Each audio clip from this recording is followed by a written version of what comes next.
Guys, what is going on? Check out what's in the bed of the truck. Beautiful, beautiful beta 4-stroke motorcycle. So we just picked it up from Cliff over at Manic Moto. They're in Queen Creek, Arizona. I'm gonna leave their information here in the video description and I'll pop it up on the screen here. I mean, guys, if you're searching for a beta, you're in Arizona, even outside Arizona, you really want good customer service, good response to your questions, knowledgeable staff, I strongly suggest checking them out. Again, I'll leave the information here in the video description and I will pop it up here on the screen too. Showroom's awesome. They have full service dealership, so they service your machines besides just selling them. They have oil change kits, all the parts you may need, accessories, everything in stock there too, which was awesome. I had them add a couple of goodies to the bike before I picked it up. So let me get it home. We're out here, still in Queen Creek. We're at a Dunkin' Donuts. I'm gonna grab myself a cup of coffee and I got about a 2-hour ride home. So I'm gonna get it home, get it unloaded, we'll get it in the garage and we'll do a complete walk around, so stay tuned.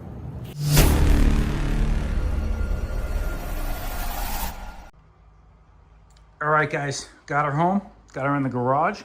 Just in time too, because we've had rain here the last 3 days and today was no rain the whole way home.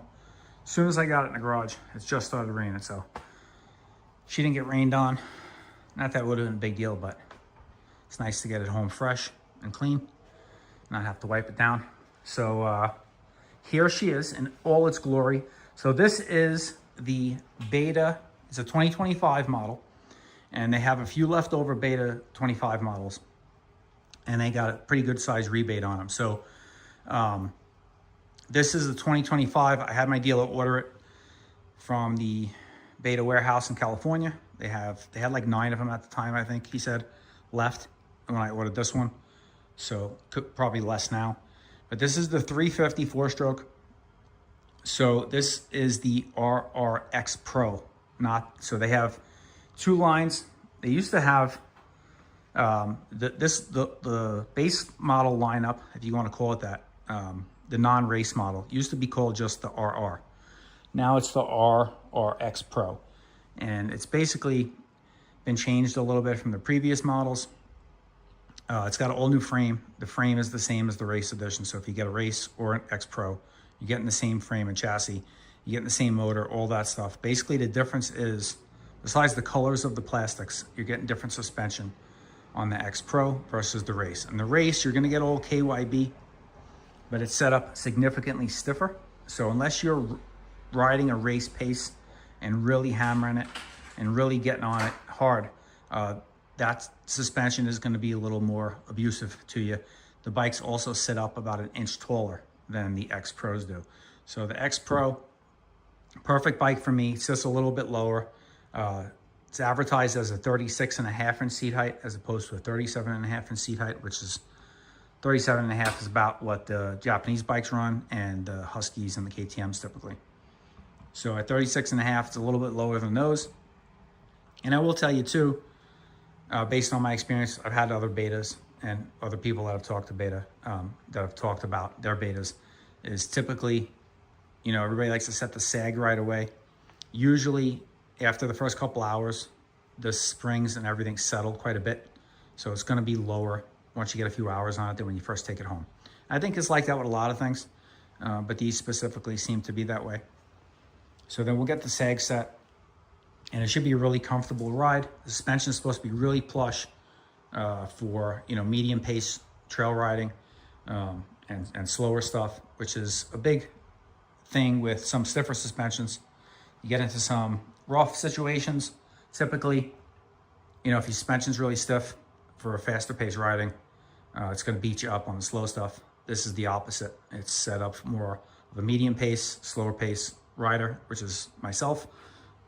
So it's going to be great for the riding I do and how I like to tackle any type of technical situation. I usually hit it slower paced, not hard. So this will be really nice.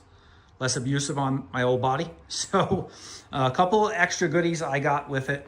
It's basically a base setup as it comes from the factory. I just had the dealer add the factory fan kit for me. So being it is a 4-stroke, you do want to have a fan on there. And I had him add the exhaust while it was there, the FMF Q4. I just got the slip-on. And it was nice to get it done at the dealer because when these come from to the dealer. Basically, the dealer sets them up as they flash the tune on it. So they have multiple tunes that they can upload to the bike. So if you get the exhaust from the dealer, you don't have to go back after the fact. And so that was the route I chose to do. The dealer's 2 hours away. So I had them put the FMF on, and then they uploaded the proper tune to go with the extra, flow of the FMF exhaust. And so I'll give you a little bit of a walk around. You can kind of see it's very orangey, not so much red.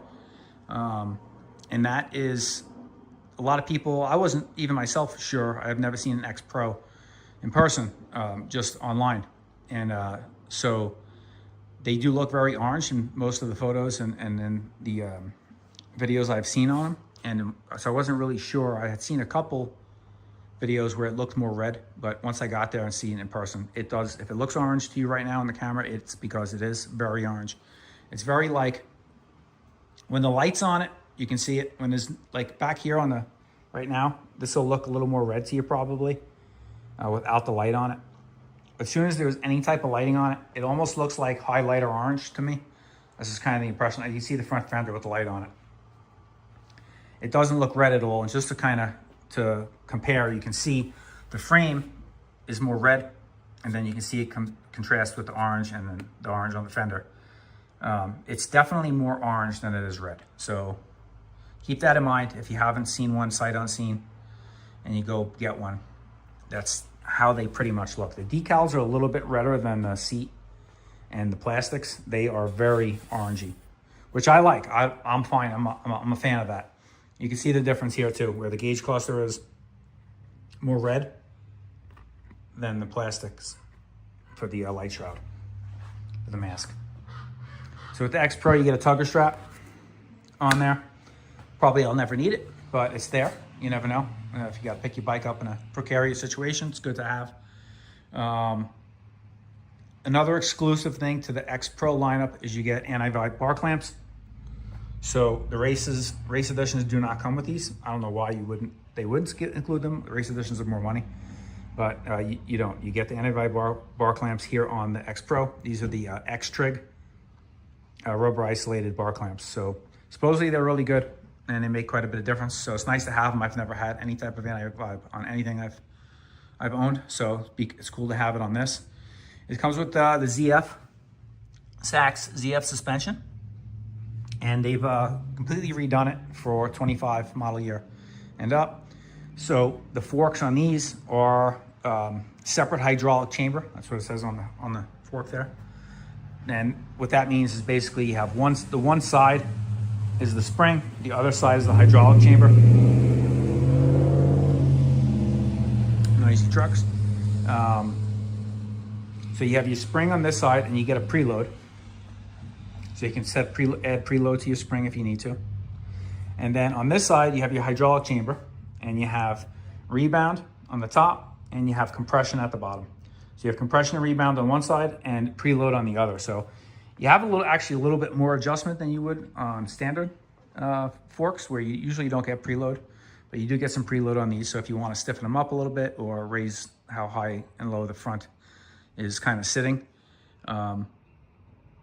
you can do that with these. So base settings are all the way out with no preload. So as you turn it in, you'll add preload as needed.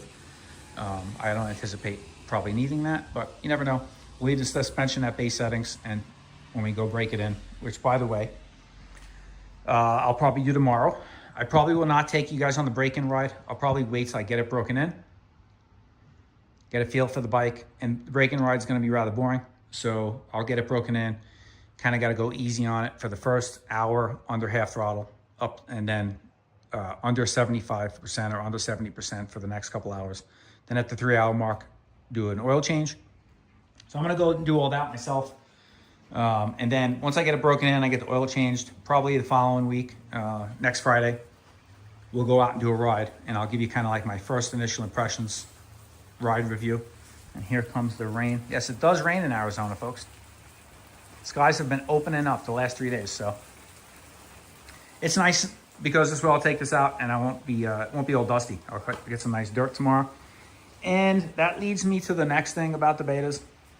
So they come with a kind of weird tire setup because they're a European brand and they're kind of built for Europe and then shipped over here as they make them for over there. So they have the Euro kind of class tires on them. The European tires, the rear, have a very low lug depth.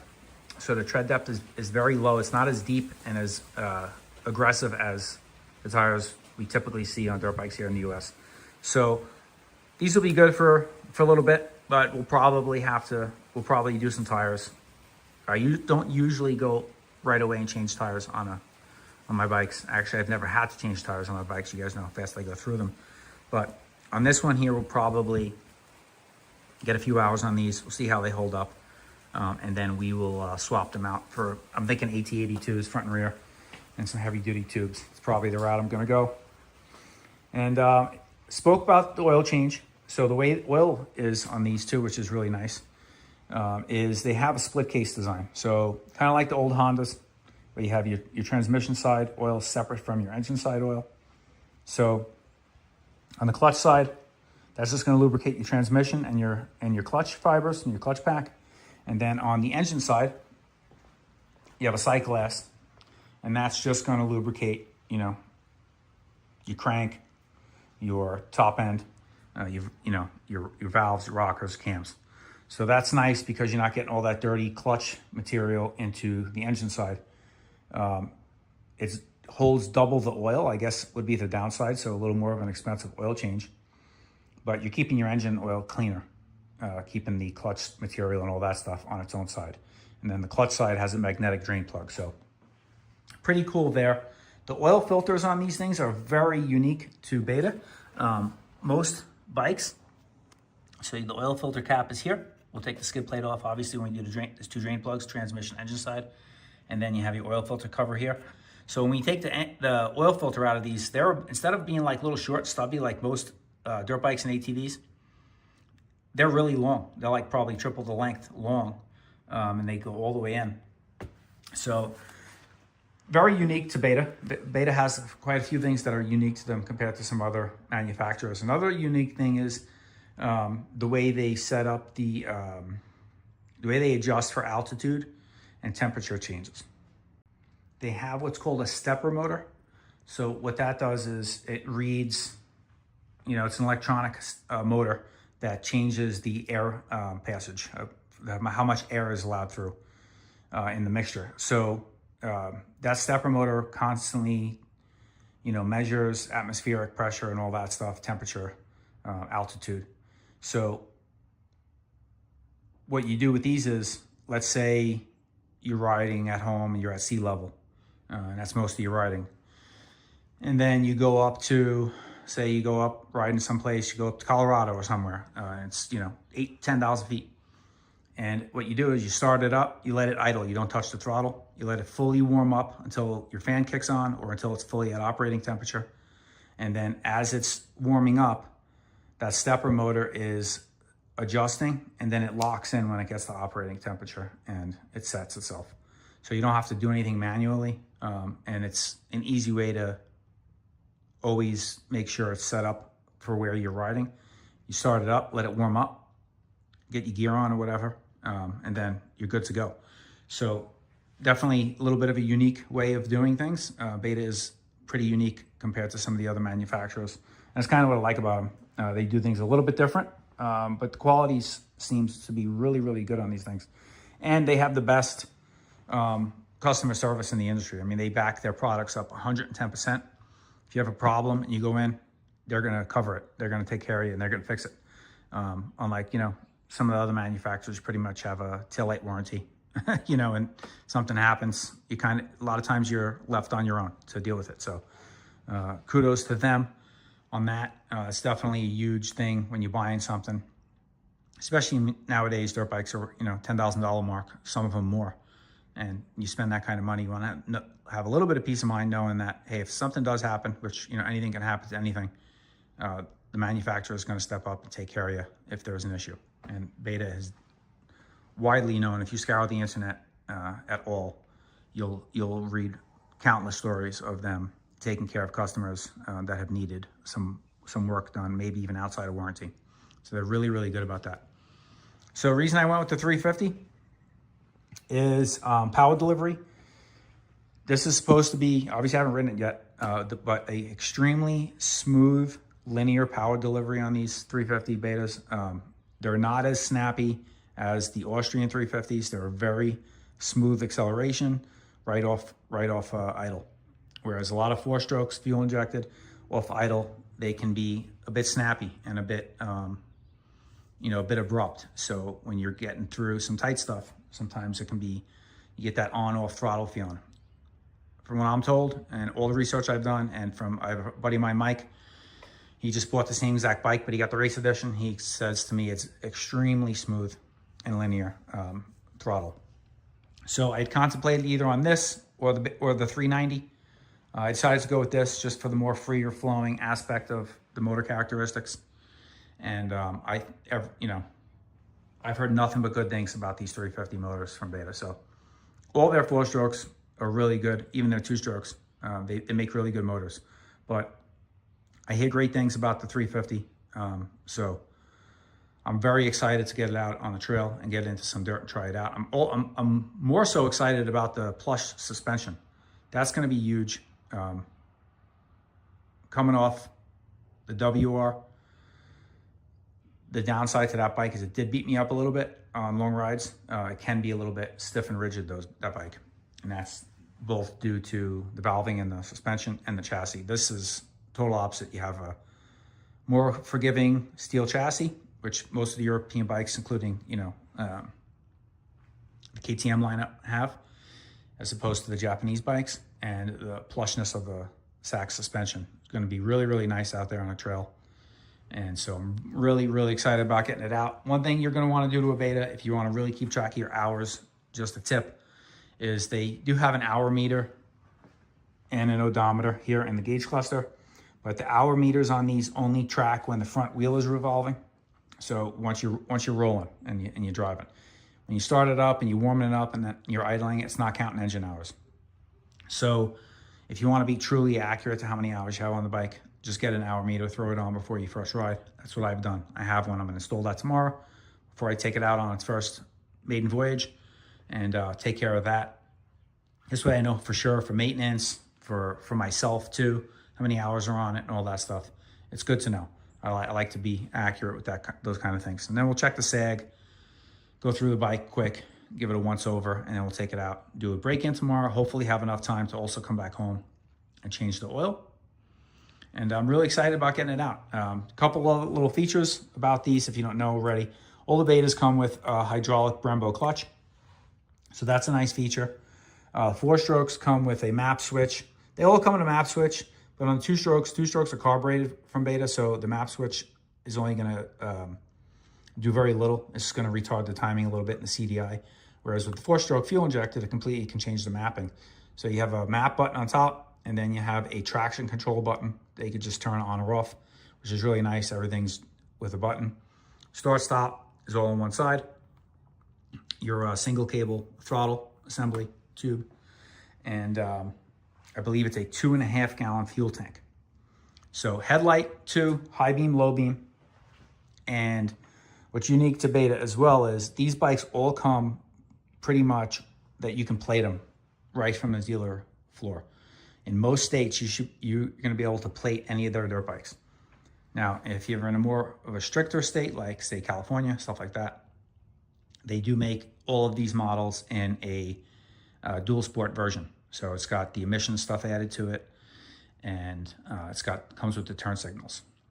If you get the X Pro or the Race, you're going to basically have all the wiring is going to be there for turn signals, but you'll just have the switch. You won't have the turn signals hooked up. You can add them if you want to, or you can take the turn signal block off of the switch here, and you'll basically have from there up. So you'll just have this piece left. Take that little Phillips screw out and slide this turn signal switch off, and then it just unplugs behind the mask. You can get rid of that if you're not going to add turn signals. Probably what I'll do. What I do like though, it's got a little horn. You're out on the trail with your buddy and you're like, hey, whoa, stop, slow down, or whatever, you grab his attention, you can give him a honk. And then you have a high beam and low beam. So which is really cool. And then you have a little button back here. You can flash your high beams as well.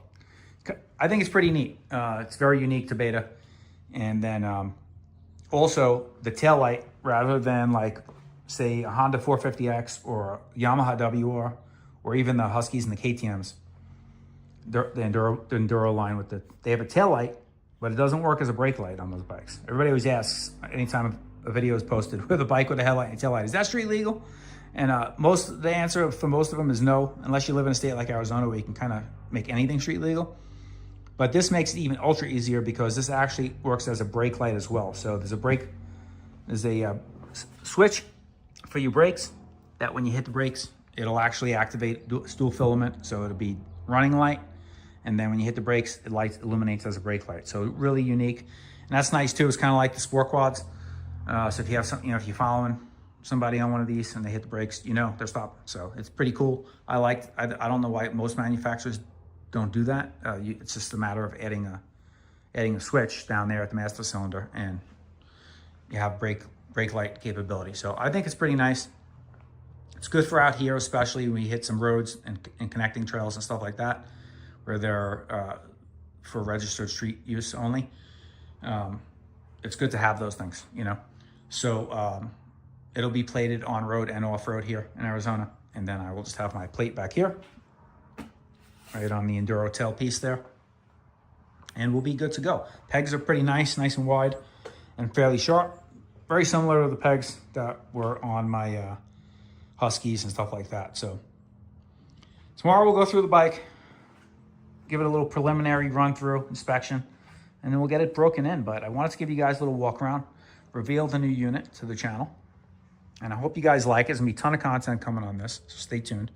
I'm gonna do some rides up in Phoenix area with Scott and Mike.